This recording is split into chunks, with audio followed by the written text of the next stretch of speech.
perkenalkan, nama saya Fauzia Rizky Esnaini, NIM A4 2019-0105 dari kelas 6C, Prodi Pendidikan Biologi, Universitas Muhammadiyah Surakarta. Di sini saya ingin menjawab beberapa pertanyaan dari soal EUTS mata kuliah evolusi. Beberapa teori evolusi tidak sesuai dengan keyakinan kita. Namun, mengapa kita sebagai seorang muslim tetap perlu belajar tentang evolusi? Nah, dari pengertian evolusi sendiri yaitu sejarah perkembangan makhluk hidup, di mana banyak orang yang menganggapnya sejarah tersebut merupakan faktor paling penting yang tidak bisa dipisahkan dari fakta terkini tentang suatu hal. Nah, dari pengertian tersebut sudah jelas teori evolusi merupakan sejarah yang hanya kita pelajari, tetapi tidak berpikir jika evolusi itu sebuah fakta yang alamiah, seperti yang banyak dikontroversikan di dunia mengenai kera sebagai nenek moyang manusia atau jadi kita sebagai seorang muslim boleh mempelajari teori evolusi tersebut hanya sebatas sejarah saja, karena ketetapan yang paling sempurna hanya milik Allah Subhanahu wa taala. Soal nomor 2 yaitu jelaskan pengertian evolusi dan apa maksud pernyataan evolusi teori and fact. Teori evolusi merupakan rangkaian teori yang menciptakan program penyelidikan biologi.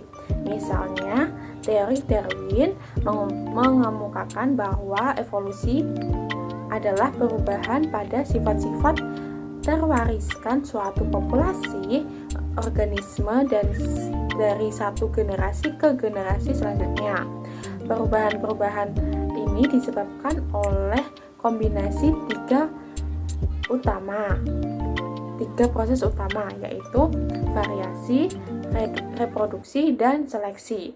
Sedangkan menurut ahli biologi yaitu Richard Lenski mengatakan bahwa pengertian saintifik memerlukan kedua fakta dan teori yang dapat menjelaskan fakta-fakta tersebut secara koheren.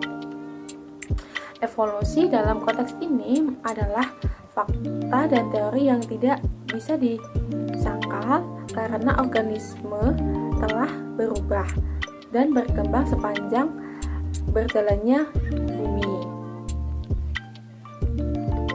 Dan ahli biologi telah mengenal pasti dan menyiasati mekanisme yang dapat menjelaskan corak perubahan utama.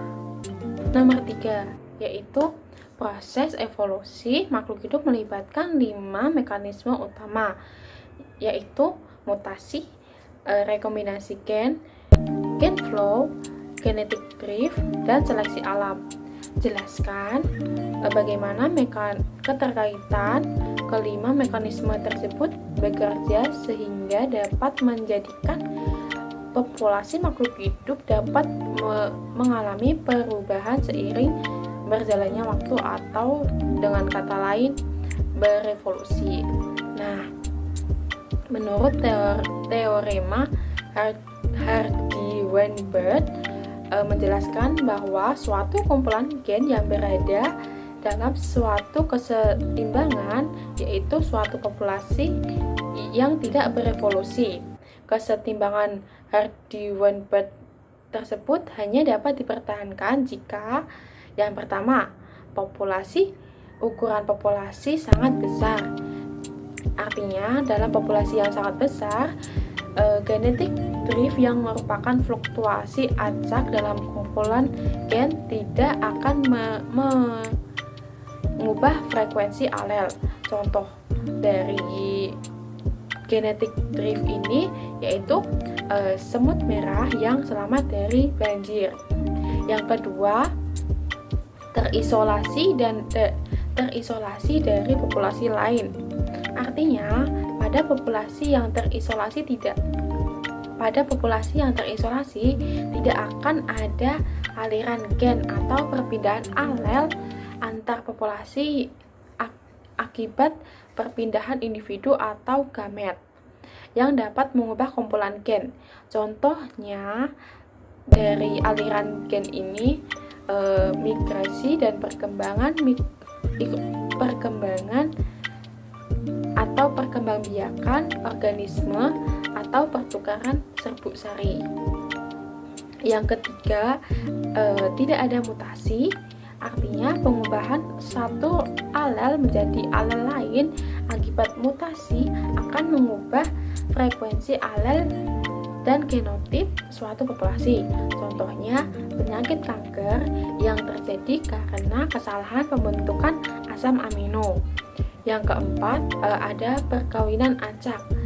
Dengan perkawinan acak, frekuensi alel dan genotip akan mengikuti hukum pewarisan sifat Mendel, sehingga frekuensi alel dan genotip dapat dipertahankan tetap. Contoh dari perkawinan tidak acak ini yaitu beberapa kodok jenis Bufo sp mengawini kodok yang lain dengan ukuran yang sama. Yang terakhir, tidak ada seleksi alam. Artinya, jika potensi kelangsungan hidup dan keberhasilan reproduksi pada semua individu sama, maka frekuensi alel dan genotip akan tetap dari generasi ke generasi.